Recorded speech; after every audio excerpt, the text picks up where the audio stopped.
നമസ്കാരം. Raf talk ഫുട്ബോളിലേക്ക് അവർക്കും സ്വാഗതം. Rodrigo is considering to leave Real Madrid.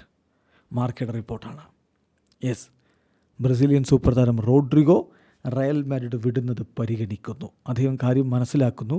Real മാഡ്രിഡിൽ ഇപ്പോൾ കൂടുതൽ പ്രാധാന്യം 3 പേർക്കാണ്, BMVക്കാണ്. തനിക്കവിടെ വലിയ പ്രാധാന്യമില്ല, തന്നിലേക്ക് ഫോക്കസ് വരുന്നത് വളരെ കുറവാണ് എന്ന് അദ്ദേഹം മനസ്സിലാക്കുന്നു. അതായത് BMV, Bellingham, Mbappe, Vini Junior ഇവർ കഴിഞ്ഞിട്ടേ താനുള്ളൂ എന്ന് അദ്ദേഹം മനസ്സിലാക്കിയാണ്. സോ അദ്ദേഹം ഈ സമ്മർ ട്രാൻസ്ഫർ വിൻഡോയിൽ ക്ലബ്ബ് വിട്ടേക്കും.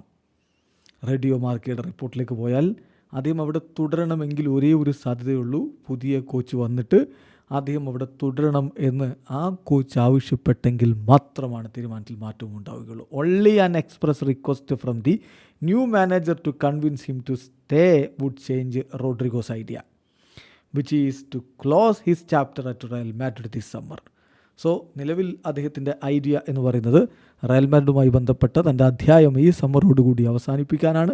അതല്ല, ഇനിയിപ്പോൾ പുതിയ ഒരു കോച്ച് വന്ന് അദ്ദേഹത്തെ കൺവിൻസ് ചെയ്യിക്കുകയാണെങ്കിൽ മാത്രമേ റോഡ്രിഗോ അവിടെ തുടരാൻ സാധ്യതയുള്ളൂ. തീർച്ചയായിട്ടും വളരെ ടാലൻറ്റഡ് ആണ് റോഡ്രിഗോ എന്ന കാര്യത്തിൽ തർക്കമേയില്ല. പക്ഷേ ഈ പറഞ്ഞ പോലെ സൂപ്പർ താരങ്ങൾ ഒരുപാട് ഒരുമിച്ചൊരു ടീമിലുണ്ടാകുമ്പോൾ പലർക്കും അർഹിച്ച ഫോക്കസ് ഒന്നും ലഭിക്കാതെ വരുമല്ലോ. അപ്പോൾ അവരവരുടെ പുതിയ മേച്ചിൽ പുറങ്ങൾ തേടിപ്പോയാൽ നമുക്ക് അവരെ തെറ്റു പറയാനും പറ്റില്ല. സാൻഡോസിൽ നിന്ന് 2019 റയൽ മാഡ്രിഡിലേക്ക് അദ്ദേഹം ചേക്കേറുന്നത്.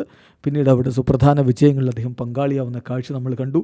24-കാരനായിട്ടുള്ള റോഡ്രിഗോ ബ്രസീലിയൻ ദേശീയ ടീമിന് വേണ്ടി ഓൾറെഡി 33 മത്സരങ്ങൾ കളിച്ചിട്ടുള്ളയാളുമാണ്. വീഡിയോ അവസാനിക്കുന്ന ഫുട്ബോൾ ലോകത്തെ കൂടുതൽ വിശേഷങ്ങളുമായി റാഫ് ടോക്സ് എത്താം.